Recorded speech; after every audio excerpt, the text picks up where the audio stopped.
Jemaat yang dikasihi Tuhan, hari Minggu yang lalu kita sama-sama boleh dibimbing oleh firman Tuhan dari kitab Ulangan. Saya ingin mengajak kita untuk kembali melihat kitab Ulangan. Kitab ini sering disebut sebagai kitab perpisahan dari Musa dengan umat Allah atau umat Israel. Bapak Ibu, kitab ini juga sering disebut sebagai kitab terakhir untuk kepemimpinan Musa bagi orang Israel. Saya ingin memperlihatkan kepada Bapak Ibu bagaimana perjalanan orang Israel. Bapak Ibu bisa lihat peta yang ditampilkan di slide. Perjalanan yang mestinya bisa dilalui, dicapai hanya beberapa bulan atau minggu, tapi karena situasi, karena kondisi, bahkan terutama karena Tuhan ingin membentuk orang Israel yang sekian lama menjadi orang imigran di Mesir, lalu kemudian hidup dengan kultur Mesir, lalu ketika mereka dibebaskan, Tuhan ingin membentuk mereka. Berapa lama Bapak Ibu kesaksian Alkitab yang sering secara populer kita pahami? Sekitar 40 tahun. Dan 40 tahun itu bahkan lebih, kenapa? Karena sebelum keluar dari Mesir, Musa sudah diminta oleh Tuhan untuk memimpin orang Israel. Dan dalam waktu itu yang cukup panjang, di sana Musa memimpin orang Israel. Bapak Ibu kekasih, tidak berlebihan kalau kita katakan bahwa perjalanan Musa memimpin orang Israel adalah perjalanan yang lama, bahkan melelahkan. Melelahkan bukan hanya secara fisik tapi juga secara batin, secara pikiran, hati, dan semuanya. Dan kita juga bisa melihat Bapak Ibu kasih bahwa Musa bukan manusia super, manusia yang hebat. Ia bisa memimpin orang Israel sampai sebentar lagi masuk ke tanah Kanaan itu karena siapa? Karena di sepanjang perjalanan itu ada Allah yang menyertai dan bertindak. Bapak Ibu, mungkin kita masing-masing punya pengalaman iman. Kalau ditanya apa punya kesaksian, punya. Tapi bagaimana kalau kita membaca kitab Keluaran? Bagaimana ketika kita membaca kesaksian perjalanan orang Israel keluar dari tanah perbudakan Mesir, melewati Laut Tebrau, lalu kemudian berada di padang gurun dan seterusnya. Harinya sama, 1 kali 24 jam. Dan berhitung Bapak Ibu, 1 kali 24 jam, 1 hari untuk sekian puluh tahun. Dengan keadaan yang sangat minim di padang gurun. Tapi disitulah kita sama-sama boleh melihat bagaimana Israel yang kepada nenek moyangnya Allah mengikat janji yaitu Abraham, Allah waktu demi waktu tidak pernah lalai. Ketika orang berpikir bagaimana kami hidup, bagaimana kami makan, menyeberang Laut Tebrau yang mereka lihat cuma hamparan pasir, gunung-gunung batu, apa yang bisa kita makan? Bahkan ada 1-2 orang dari orang Israel mengatakan begini, Musa, lebih kami mati di Mesir, kami mati dalam kekenyangan, di sini kami tidak dapat apa-apa. Tapi Bapak Ibu, Alkitab, khususnya kitab Keluaran, kitab Bilangan, bersama-sama mau mengatakan karya Tuhan itu adalah ya dan amin, pasti. Karya Tuhan adalah karya yang jelas, bukan isapan jempol. Karena itu Bapak Ibu kasih, kita bisa melihat bagaimana Allah berkarya dalam perjalanan itu. Dan itulah yang memampukan Musa untuk memimpin orang Israel. Karya-karya Allah itu adalah karya yang besar. Kata Musa dalam ayat yang ke-21, perbuatan yang besar dan dahsyat. Nah Bapak Ibu kekasih, catatan lain ketika kita memasuki kitab Ulangan, maka kita mendapatkan di sana bagaimana orang Israel yang dari generasi ke generasi ketika sampai masuk untuk segera lagi masuk ke tanah perjanjian, Bapak Ibu, bahwa yang masuk di situ sebagian besar bukanlah generasi yang lama, bukan generasi yang bersama-sama dengan Musa, tapi yang masuk di sana adalah orang-orang atau generasi baru. Generasi baru itu generasi yang mana? Generasi anak cucu yang tidak mengalami pada saat mereka menjadi budak di Mesir, yang tidak mengalami cambuk cemeti orang Mesir, yang tidak mengalami 10 tulah yang dahsyat itu di Mesir, yang tidak mengalami melewati Laut Tebrau, yang tidak mengalami keringnya padang gurun. Mereka sudah tiba di hadapan mereka, ada tanah yang subur, situasi yang berbeda. Bapak Ibu yang kekasih dalam Tuhan, kitab Ulangan selain sebagai tanda akhir kepemimpinan Musa, kitab yang berisi banyak nasihat-nasihat Musa, tapi juga bisa dikatakan bahwa kitab Ulangan ini juga berbicara tentang bagaimana Musa memberikan pembekalan.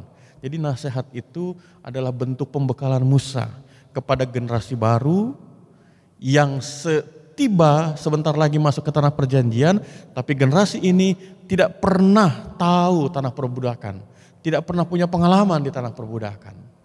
Nah Bapak Ibu, pembacaan kita berbicara, kalau kita baca di dalam pasal 10 ayatnya yang ke-20 sampai dengan 22, itu merupakan bagian dari 3 nasihat atau pidato atau nasihat Musa bagi orang Israel. Bapak Ibu bisa membaca di dalam pasal yang ke-5 ayat 1 sampai 11, pasal 5 ayat 1 sampai dengan pasal 11 ayat 32, kemudian bagian yang keduanya itu pasal 12 ayat 1 sampai dengan pasal 26 ayat 15, dan bagian yang ketiga itu pasal 26 ayat 16 sampai dengan pasal 28 ayat yang ke-68. Bapak Ibu coba bayangkan ya, bagaimana Musa di akhir, dia tidak bilang begini, aku sudah capek, udahlah urus sendiri, tidak. Tapi dia tahu benar bahwa generasi ganti generasi dilewati, dan yang masuk ini adalah generasi yang tidak mengalami, tidak melihat kedahsyatan Allah. Maka itu apa yang menjadi kisah iman itu dibawa oleh Musa dan diberikan kepada generasi yang baru. Sebagai apa? Sebagai bentuk pembekalan bagi generasi yang baru. Supaya ketika mereka menikmati kebaikan, menikmati kenyamanan dan lain sebagainya, mereka disadarkan tiba di sini karena ada perjalanan panjang dari tanah perbudakan di Mesir. Nah Bapak Ibu Saudara sekalian yang dikasihi Tuhan, jemaat yang dikasihi Tuhan Yesus, pembacaan kita secara khusus itu berada dalam satu perikop ayat 12 sampai dengan 22. Fokus perenungan kita ada di dalam ayat 20 sampai dengan ayat 22. Jadi 3 ayat terakhir dari perikop ini. Perikop ini sendiri mempunyai inti, mempunyai pesan kuat yang berbicara tentang ketaatan dan bersyukur. Nah pertanyaannya adalah apa yang Musa pesankan terkait dengan ketaatan atau taat dan bersyukur, hidup yang taat dan yang bersyukur. Di dalam ayat yang kedua Bapak Ibu kasih saudara sekalian, kita bisa melihat bagaimana Musa katakan orang yang taat itu adalah orang yang klik, orang yang erat, orang yang melekat dengan Allah. Ayat 20 sebutkan adalah takut akan Tuhan Allah, beribadah dan berpaut. Jadi Bapak Ibu ini catatan sederhana nih. Datang beribadah, evet, mengabdi, dan berpaut. Dia nyangkut, dia klik. Jadi ibadah itu bukan ibadah yang asing. Ibadah itu bukan ibadah yang semu. Ibadah itu bukan ibadah yang sekedar rutinitas saja. Tapi ibadah itu merupakan sebuah bounding, sebuah ikatan. Nah kemudian yang ketiga dikatakan apa? Karena dia takut akan Tuhan, dia beribadah dengan kuat, maka apapun yang dia melakukan itu dia lakukan dalam nama Tuhan. Bahasanya di situ dikatakan bersumpah demi namanya. Artinya apa? Ada komitmen. Kan kita tahu ya Bapak Ibu, ada ungkapan yang mengatakan lain di bibir, lain di hati. Untuk menjadi taat, kata Musa di dalam ayat 20, tidak bisa lain di bibir, lain di hati. Ketaatan itu dimulai dari takut akan Tuhan, lalu diwujudkan lewat ibadah, terikat, lalu kemudian punya komitmen, berjanji, bersumpah dalam nama Tuhan. Hal yang kedua di dalam ayat 21 dikatakan bahwa bagaimana kita mau taat dan bersyukur. Kata-kata Musa dalam ayat 21 dikatakan Tuhanlah pokok puji-pujian Israel. Kenapa? Karena dia adalah Allah. Dia adalah Allah yang bertindak dan hidup dalam hidup orang Israel. Itu dalam ayat yang ke-21 kita bisa melihat. Jadi ketaatan itu bukan hanya soal bagaimana umat itu datang kepada Allah, lalu membangun ikatan dan punya ikatan, tapi juga tahu ikatan itu terjadi karena apa? Karena ada karya Allah, ada tindakan Tuhan. Kata Musa, dialah pokok puji-pujian. Yang mau mengatakan bahwa orang Israel bisa beribadah memuji nama Tuhan karena ada karya tindakan Tuhan yang terjadi dan terus berlangsung. Dan karena itu juga di situ dikatakan bahwa Allah itu adalah Allah Israel. Kalimat ini Bapak Ibu dalam kerangka berpikir kita saat ini kita apa ya itu ya? Tuhan itu adalah Allah. Bapak Ibu dan saudara sekalian, dalam kerangka berpikir orang-orang di Timur Tengah pada masa itu kurang lebih sekitar 4.000 tahun yang lalu, 4.500 tahun yang lalu pada zaman Musa itu, Bapak Ibu yang kasih dalam Tuhan, ketika bicara Tuhanlah Allah, Dialah Allah, Adonai Yahweh, Tuhanlah Allah. Itu artinya adalah pengakuan bahwa saat itu banyak orang percaya pada banyak dewa. Tapi orang Israel katakan, oh dewa kami, Allah kami adalah Yahweh, Adonai, Tuhan. Tuhan huruf besar semua. Dia yang ada Ehye Asir Ehye. Dia yang ada sebagaimana dia ada. Bukan dewa-dewa yang dibentuk, yang dibangun, dibuat oleh manusia lalu disembah, bukan. Dan itu yang menjadi penegasan dari Musa. 40 tahun perjalanan orang Israel, bahkan jauh sebelum itu Allah atau Tuhan Allah itu adalah Tuhan yang berkarya dalam hidup orang Israel. Dan yang ketiga dalam ayat 22 di sana dikatakan bagaimana orang Israel itu bisa taat dan bersyukur terkait dengan bagaimana Allah itu adalah pokok puji-pujian yang menyebabkan orang Israel bersyukur itu karena ada sejarah nenek moyang mereka. Saya tidak tahu Bapak Ibu sejak tahun berapa tiba di Parung Serap Ciledug. Dalam perkunjungan pastoral, dalam kunjungan ke jemaat, kadang-kadang ada cerita, wah dulu kami dari tahun 70 sudah di sini. Wah, bisa dibayangkan Bapak Ibu. Tahun 70 Jakarta aja masih sepi, apalagi Parung Serap begitu. Tahun 80 kami di sini, tahun 90 kami di sini. Apa yang mau dikatakan? Ketika kita mengingat sejarah yang sudah kita lalui, demikian juga Musa mengingatkan kepada generasi yang baru, ada banyak hal yang sudah terjadi. Kalau kita membaca dalam ayat yang ke-22, Musa katakan dulu keluarga Yakub itu cuma 70 orang. Keluar 70 orang itu, dan ketika 70 orang itu keluar Bapak Ibu kasih, dan saudara sekalian nanti bisa baca, buka-buka di dalam kitab bilangan, itu menjadi ratusan ribu.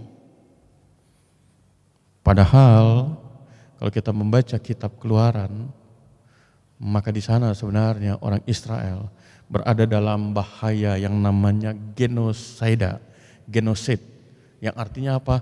Mereka menghadapi ancaman, dihabisi, tidak ada ampun. Firaun katakan semua bayi laki-laki habis, bunuh mereka. Tapi apa yang terjadi Bapak Ibu saudara kasih? Bahwa ternyata apa yang Tuhan lakukan itu jelas jauh dari kuasa Firaun. Tuhan menjaga, Bapak Ibu coba lihat ya. Saya sedikit mengajak kita untuk melihat bagaimana Musa diselamatkan oleh Tuhan. Diselamatkan oleh bidan. Jadi Bapak Ibu saudara-saudara kalian yang kasih Tuhan, khususnya saudara yang Tuhan percayakan dengan profesi-profesi tertentu, dalam konteks cerita Musa, para bidan, maka jangan salah gunakan yang Tuhan percayakan. Kenapa saya harus katakan itu sebagai catatan samping untuk renungan ini? Karena hari-hari ini Bapak Ibu kasih, atau beberapa waktu yang lalu kita mendapatkan bagaimana ada berita tentang bayi yang ditemukan, sudah meninggal, dan di situ disebut digigit oleh anjing, seperti dimakan oleh anjing. Lalu kemudian berita mengikutinya ternyata ada pasangan suami istri yang membuang bayinya. Lalu kemudian ada cerita yang lain lagi, ada dokter gadungan, ada bidan gadungan yang kemudian melakukan aborsi, menolong orang untuk aborsi. Bapak Ibu kasih, kisah dari Musa menceritakan karya keselamatan Allah itu bisa terjadi bukan hanya Allah mengirim malaikat seperti di padang Efrata, tetapi Allah juga mengizinkan dan memakai setiap orang yang dikehendaki, termasuk Sifra dan Pua. kedua bidan yang Tuhan pakai itu. Nah, yang menarik lagi adalah ketika Musa lahir sebagai bayi Ibrani, bayi laki-laki Ibrani, itu berada dalam ancaman yang luar biasa. Dan Bapak Ibu coba lihat, kita memperlihatkan kedahsyatan Tuhan yang dinyatakan dalam bentuk hal yang sederhana. Bayi itu dimasukkan dalam keranjang dari alang-alang yang disusun begitu kuat, lalu kemudian dihanyutkan. Enggak terpikir oleh Firaun yang canggih pada saat itu. Pada saat itu Mesir dan Mesopotamia menjadi pusat-pusat kebudayaan. Orang sudah mulai belajar menulis dan lain sebagainya. Dan Tuhan memakai hal yang sederhana untuk menyelamatkan umatnya. Nah, dari situlah kemudian kita bisa melihat bagaimana Allah menyelamatkan Israel yang sudah jadi budak, yang sudah tidak lagi dihormati tapi diinjak-injak, yang sudah tidak dikagumi tetapi dihina, bahkan dianiaya. Tuhan tidak pernah tidur. Tuhan tidak pernah tidur. Dan itulah yang dikatakan oleh Musa di dalam ayat yang ke-22. Jangan pernah lupakan sejarah. Karena dengan mengingat sejarah, maka kita bisa menghargai hari ini. Kita bisa memaknai hari ini. Kita ada di sini karena ada kemarin yang sudah dilalui. Nah, Bapak Ibu saudara kasih dalam Tuhan, dari 3 ayat ini ketika kita dituntun untuk melihat bahwa Musa meminta kepada generasi berikutnya, generasi yang baru untuk taat dan bersyukur, apa yang kita bisa refleksikan? Saya mengajak kita untuk merefleksikannya pada poin yang paling dasar. Bahwa bagaimana kita bisa taat dan bersyukur, maka kita membangun hidup yang takut akan Tuhan, ayat 21. Ayat 20 maksud saya. Nah, bagaimana kita bisa membangun ayat takut akan Tuhan? Mari kita lihat apa yang dikatakan oleh Tuhan Yesus di dalam Injil Matius, ayatnya yang ke-20, ke-37 dan 48. Bapak Ibu, takut akan Tuhan itu tidak tiba-tiba kita bisa miliki. Tiba-tiba malaikat mengubah kita, enggak. Tapi takut akan Tuhan itu harus dibangun dari kesungguhan kita. Mulai dari hal yang sederhana, bagaimana kita berdoa, bagaimana kita beribadah dan seterusnya. Di dalam Matius 5 ayat 20, Tuhan Yesus sangat tegas mengatakan di sana. Jika kehidupanmu, hidup agamaanmu tidak lebih benar daripada hidup keagamaan ahli-ahli Taurat dan orang-orang Farisi, sesungguhnya kamu tidak akan masuk ke dalam kerajaan sorga. Mohon maaf nih Bapak Ibu, mungkin kalau ditanya sekarang ada kisah apa dari selebriti gitu, sekarang ada kisah apa dari orang politik, sekarang ada kisah apa tentang apa gitu. Yang saya mau katakan, kita manusia modern dengan kecanggihan teknologi informasi, kita bisa dengan hanya tekan satu tombol saja, kita bisa mendapatkan begitu banyak informasi. Tapi pertanyaannya adalah, apakah kita juga haus akan informasi tentang Tuhan? Apakah kita sudah sangat optimal menggali informasi dari firman Tuhan? Bapak Ibu, salah satu ciri manusia modern adalah dia mau untuk terus mendapatkan informasi sebanyak-banyaknya. Jangan kita beda-bedakan ketika kita bisa memakai gadget kita, mengambil segala macam, lalu kemudian sangat bersemangat, mata bisa nanar, bisa melebar, bisa fokus, kita atur fokus mata kita, bisa lihat dan seterusnya. Tapi ketika kita pindah ke sini, lalu tiba-tiba mata kita menjadi sayu dan kemudian tertutup. Saya tidak tahu apa itu pengalaman Bapak Ibu, tetapi yang saya mau katakan adalah Tuhan katakan begini, bagaimana kita membangun takut akan Tuhan kalau kita sendiri tidak punya hidup yang jelas-jelas membuat kita sadar siapa kita. Iman Kristen sangat jelas. Keyakinan-keyakinan yang ada menawarkan keselamatan, kebaikan, pengampunan dengan apa? Dengan upaya manusia mencapai yang ilahi. Dan itu nonsen, tidak mungkin. Kenapa? Karena itu semua dibangun dengan sistem berpikirnya manusia, kira-kira begini nanti begini. Semoga Alkitab kita, firman Tuhan yang kita warisi ini memberikan kepada kita pesan yang sangat tegas. Ada warisan pengalaman sejarah iman yang sudah terjadi. Dan itu bukan isapan jempol, itu bukan dongeng. Kenapa? Karena itu juga dalam Alkitab di sini disebutkan tentang sejarah dunia. Itu artinya apa Bapak Ibu yang kasih? Kita bisa menjalankan hidup mengenal Tuhan bukan karena usaha kita. Allah yang mencapai kita, yang mendekati kita. Kata Injil Matius, dialah Immanuel, Allah beserta kita. Nah, bagaimana kita bisa membangun hidup takut akan Tuhan? Kita harus membangun hidup yang benar. Allah sudah memberikan anugerahnya, maka kita merespon dengan apa? Kata Tuhan Yesus dalam Matius 5 ayat 20, hidup keagamaan kita itu harus lebih benar. Lebih benar Bapak Ibu, bukan lebih rajin, bukan lebih hebat, bukan lebih mewah, bukan lebih meriah, bukan, tapi lebih benar. Apa itu lebih benar? Bapak Ibu bandingkan dengan Matius 5 ayat 17. Tuhan katakan, aku datang bukan untuk meniadakan hukum Taurat, tapi untuk menggenapi. Nah, kembali kepada ayat yang ke-20, Tuhan memberikan penegasan. Bagaimana hidup yang lebih benar? Beberapa contoh misalnya dikatakan begini.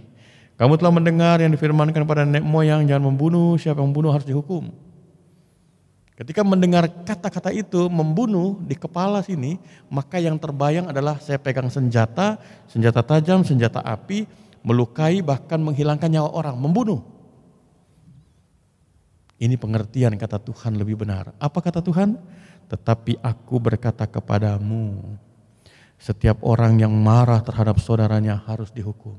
Wah. Marah itu karena apa? Karena mungkin kecewa, tidak didengar, tidak puas dan seterusnya. Atau mungkin iri. Dan dikatakan oleh Tuhan, orang itu bukan pakai senjata tajam, senjata api, tidak. Tapi dia marah, ada senjata dalam dirinya, dia kemudian mengatakan saya tidak suka dan saya marah, saya kecewa.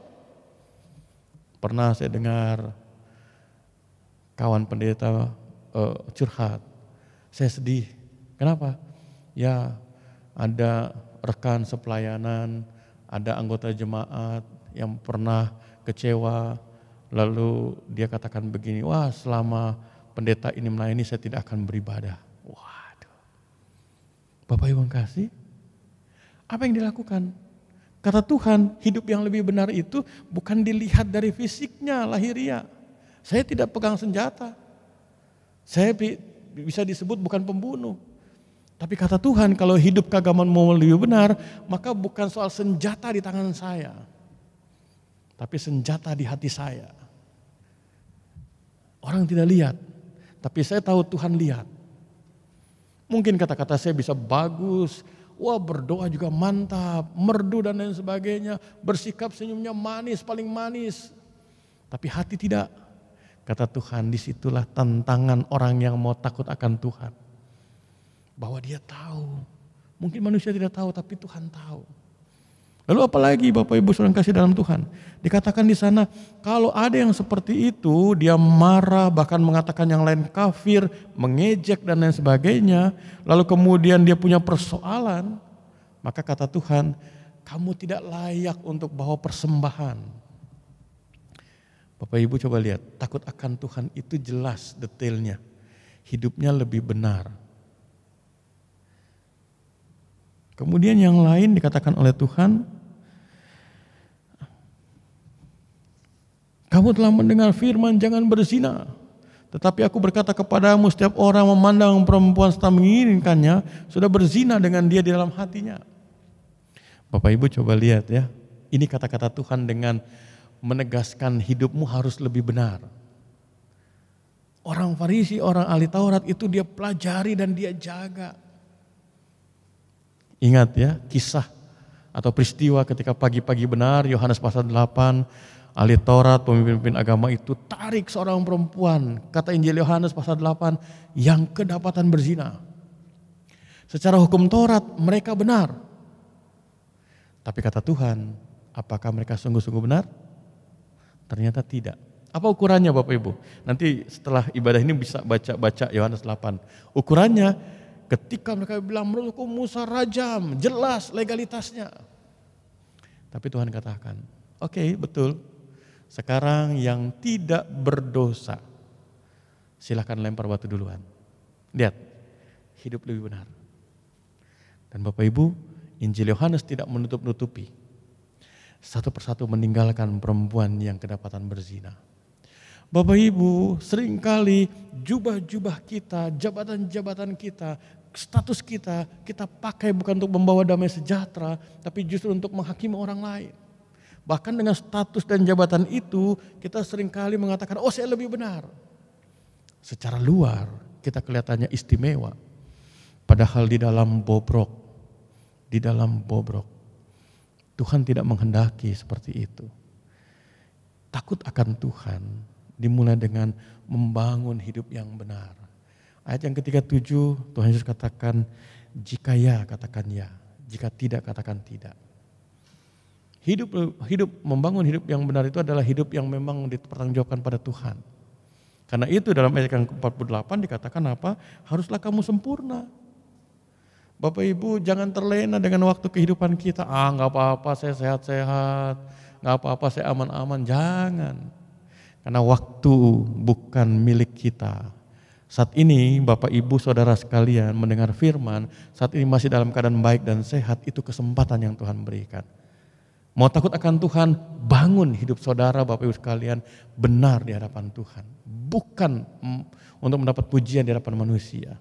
Lalu yang berikutnya adalah bagaimana kita takut akan Tuhan. Hidup benar itu kata Tuhan Yesus bukanlah hidup yang dibangun karena beban. Tapi justru karena kita mengasihi Allah. Bapak Ibu Saudara sekalian yang dikasihi Tuhan, hidup mengasihi Tuhan itu berbeda dengan orang yang menjalankan kewajiban agama. Kenapa? Karena kalau orang menjalankan kewajiban agama, maka dia akan terbeban. Sedangkan kalau orang yang mengasihi, Bapak Ibu dia akan memberikan. Tanpa diminta dia akan memberikan yang terbaik. Dia akan memberikan, selalu memikirkan apa ya yang terbaik.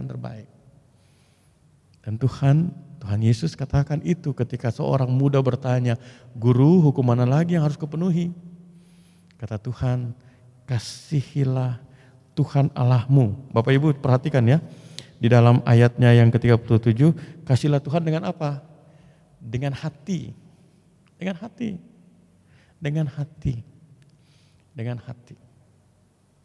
Bukan dengan kantong, dengan isi kantong, bukan. Kalau dengan isi kantong nanti kita akan bilang, nih Tuhan saya beri. Padahal yang kita beri itu dari Tuhan. Bukan dengan mahkota, dengan kekuasaan, bukan. Dengan hati. Dengan hati kita tahu, oh Tuhan saya adalah orang yang malang yang Tuhan pulihkan. Lalu kemudian dengan apa lagi? Dengan jiwa, dengan nyawa. Bapak Ibu saudara kasih dalam Tuhan, pada masanya gereja dengan sejarahnya ada begitu banyak martir jemaat, bahkan pada masa gereja mula-mula, bahkan juga pada masa selanjutnya di masa modern ada banyak orang-orang Kristen yang harus menjadi martir dalam kehidupan gereja. Tetapi ketika mereka melakukan itu karena mengasihi Tuhan, maka disitulah hal yang penting. Bagaimana kita membangun yang namanya hidup benar dan mengasihi Allah. Lalu kemudian dikatakan dengan apa lagi? Dengan segenap akal budi. Bapak Ibu kita bersyukur kita hidup dalam masa-masa modern. Kita bisa berpikir, kita bisa merancang, kita bisa menganalisa dan seterusnya. Tapi kata Tuhan, maka itu hendaknya digunakan sebagai kesempatan untuk kita mengasihi Allah. Bapak Ibu saya tidak tahu. Bapak Ibu Saudara, misalnya para pemuda-pemudi berpikir sampai berapa jam, berapa hari untuk pendekatan pada calon pacar, saya tidak tahu. Begitupun misalnya bapak atau ibu-ibu untuk usahanya mikirin untuk bikin brudel yang enak, rasa keju dan sebagainya. Wah, ramu segala macam. Pikir. Saya tidak tahu dari bapak ibu, saudara mempunyai waktu begitu banyak untuk memikirkan bagaimana ya saya nanti ke depan begini ya, bangun rumahnya seperti ini dan seterusnya. Bagaimana? Kita tidak tahu, saya tidak tahu. Tapi Tuhan tahu. Tuhan tahu untuk bagaimana kita memikirkan Tuhan. Bapak Ibu, saya mau katakan begini. Mungkin kita memikirkan Tuhan. Mungkin kita sedikit memikirkan Tuhan. Mungkin kita jarang memikirkan Tuhan. Tapi firman Tuhan katakan, Ia tidak pernah berhenti memikirkan kita. Mengasihi dengan hati, dengan jiwa, dengan akal budi. Pertanyaannya, pendeta bagaimana saya memikirkan Tuhan? Bandingkan dengan Injil Matius pasal yang ke-25, memikirkan Tuhan itu berarti mau memikirkan apa yang Tuhan pikirkan. Lakukan apa yang Tuhan lakukan. Saudara disiapkan, diutus menjadi terang, menjadi garam. Pikirkan apa yang Tuhan mau dalam hidup saudara. Bukan yang saudara mau untuk Tuhan lakukan, bukan. Mengasihi Allah itu hal yang kedua untuk membangun hidup takut akan Tuhan. Yang ketiga adalah bagaimana kita juga hidup mengasihi sesama dan diri sendiri. Saya mau katakan nih, kita bisa saja membangun hidup mengasihi Allah.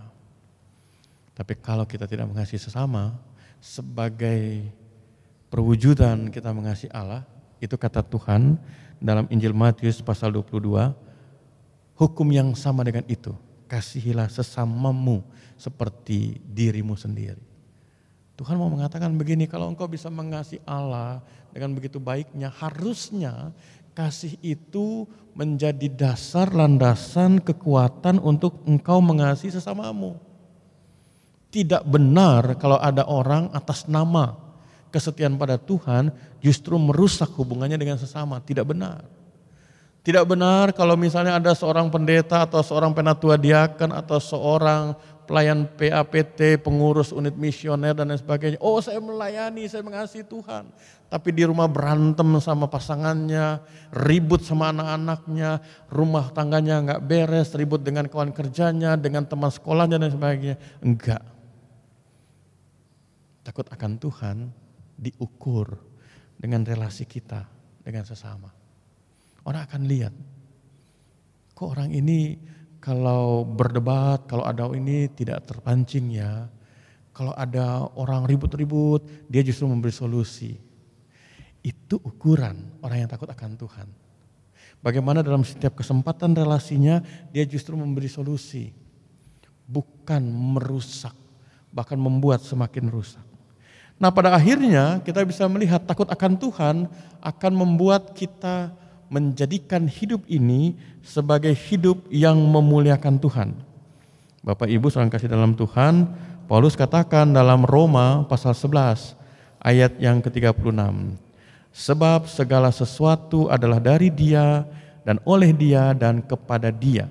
Bagi Dialah kemuliaan sampai selama-lamanya. Musa memberikan pesan kepada orang-orang Israel generasi yang baru untuk mengingatkan apa? Tiba di sini bukan tiba-tiba ada di sini. Tiba di sini karena ada bukan hanya ribuan, ratusan ribu, mungkin jutaan tapak langkah yang mereka sudah lalui sejak dari Mesir. Dan karena itu, kalau generasi Israel yang baru itu sampai memasuki tanah perjanjian, maka itu semata-mata hanya karena kasih dan kemurahan Tuhan. Hal yang sama Paulus katakan dalam surat Roma. Ketika kita berada di sini sebagai orang percaya, ketika kita berada di sini sebagai orang yang memuliakan Tuhan, orang yang bisa melakukan yang terbaik, kita bisa menjadi orang yang mengasihi Allah, hidup benar dan lain sebagainya. Bapak Ibu, saudara sekalian, maka itu bukan karena kita, tapi karena Dia Allah yang mengasihi kita melalui tuntunan Roh Kudus-Nya yang memampukan kita.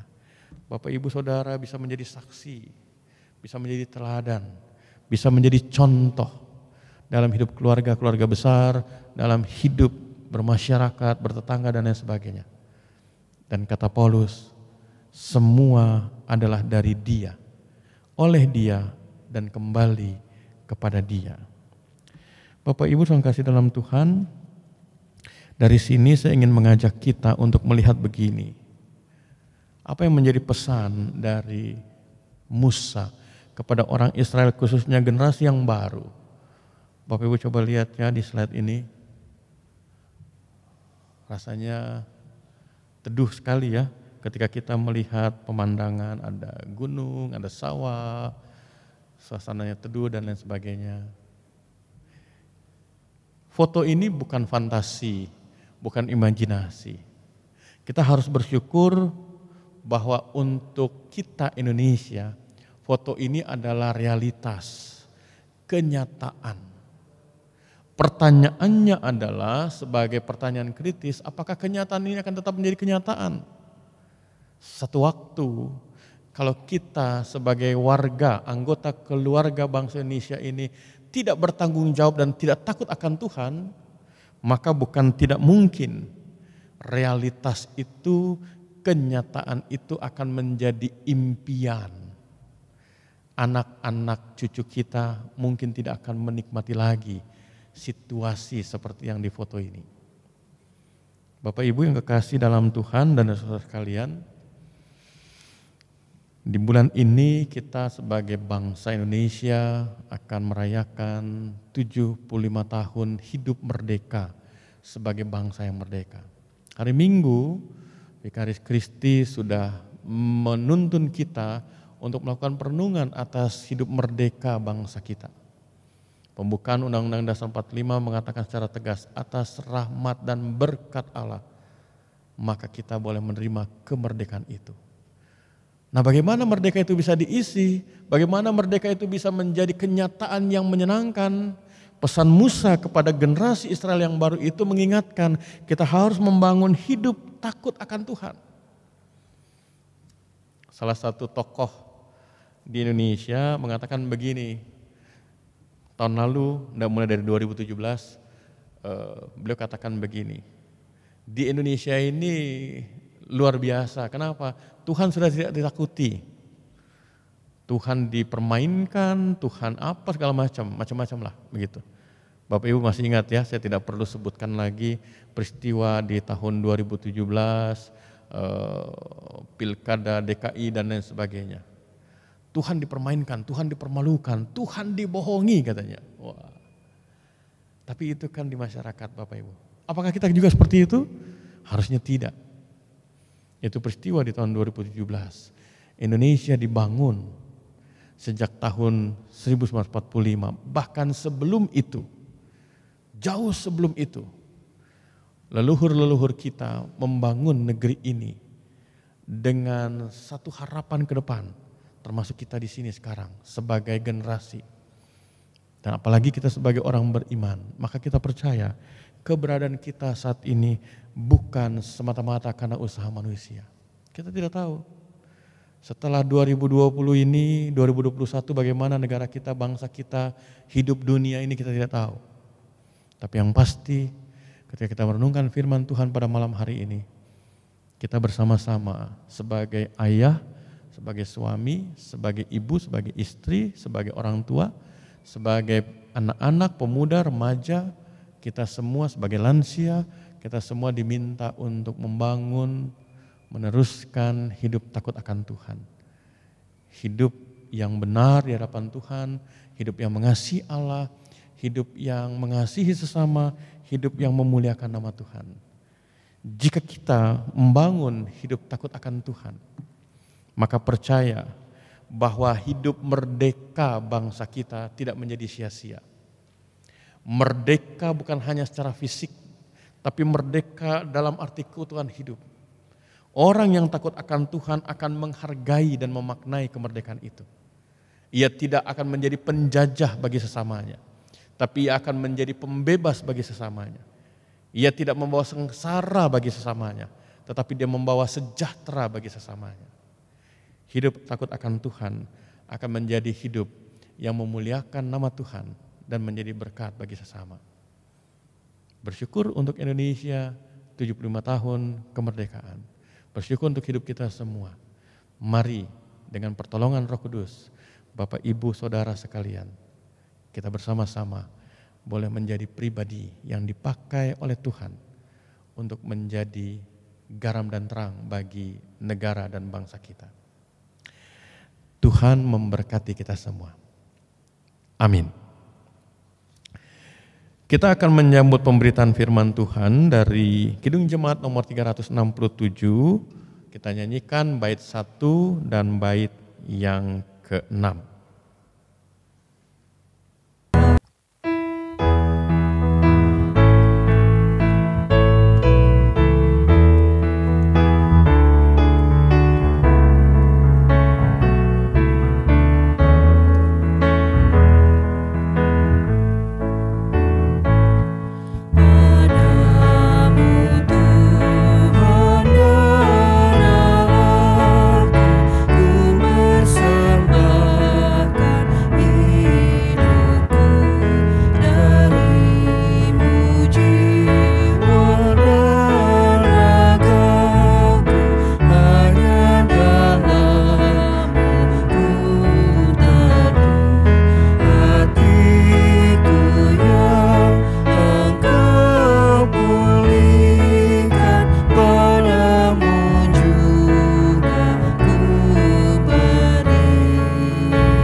Bapak Ibu saudara kasih dalam Tuhan,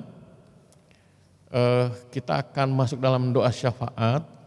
Doa syafaat akan Bapak Ibu saudara sekalian berdoa dalam keluarga.